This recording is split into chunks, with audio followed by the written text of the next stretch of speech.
আজ সকালবেলা ঘুম থেকে উঠে যখন বারান্দা খুলি, দেখতে পাই আমার এই গাছগুলোতে কি পরিমাণ সুন্দর করে ফুলগুলো ফুটে আছে। সকালের ভোরের এই ফুলগুলো বারান্দা খুলে দেখতে কার না দেখতে ভালো লাগে বলুন। আর এতটা সুন্দর করে ফুলগুলো ফুটে আছে, মন চাই যেন ফুলগুলোর দিকে তাকিয়ে থাকি। আমি খুব সুন্দরভাবে দেখতে পাচ্ছিলাম ফুলগুলো কতটা সুন্দর করে ফুটে আছে।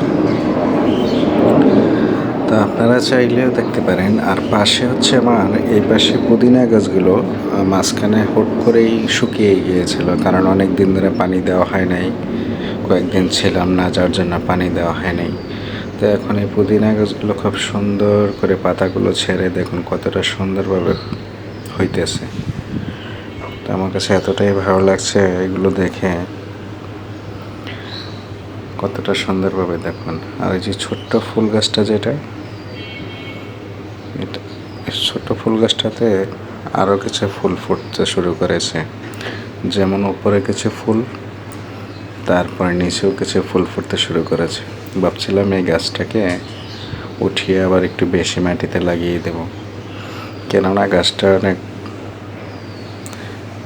শক্তিতে ভুগছে, শক্তি নেই গাছটার গোড়াতে, অল্প একটু মাটিতে লাগানো, যার জন্য এই যে দেখছেন ছোট্ট ছোট্ট একটা বাটির মধ্যে এটা লাগানো, যার জন্য এটা শক্তি পাচ্ছে না গাছটা। তা আমি ভাবছিলাম এই গাছটা উঠিয়ে ভালো কোনো একটা টবের মধ্যে লাগিয়ে দেবো আবার। তবে যাই বলেন, আমার ফুলগুলো আজকে খুবই সুন্দর লাগছে। আর এই পাশে যেটা দেখতে পাচ্ছেন পাতাবার, এগুলো একটু শুকিয়ে গেছে, বললাম কয়েকদিন পানি দেওয়া হয়নি, যার জন্য এগুলো একটু শুকিয়ে গেছে। তো গতকালকে পানি দিয়ে একটু সবুজ হতে শুরু করেছে, কারণ এর আগে শুকিয়ে একদম লাল হয়ে গিয়েছিল পাতাগুলো। যেমন এই পাশের এটারও উপরের পাতাগুলো একদম লাল হয়ে গিয়েছিল। তো যখন পানি দিয়েছি গতকালকে আর আজকে, একটু সবুজ হতে চলেছে। তো যাই হোক, গাছ আসলে পরিচর্যা ঠিক মতো করতে হয়, কারণ 2-1 দিন পানি না দিলে মনে হচ্ছে যে একদম শুকিয়ে যায়। আর যেহেতু টবের গাছ, এটাতে পানি একটু কম থাকে, যার জন্য প্রতিদিনই প্রায় একটু একটু করে পানি দিতে হয়।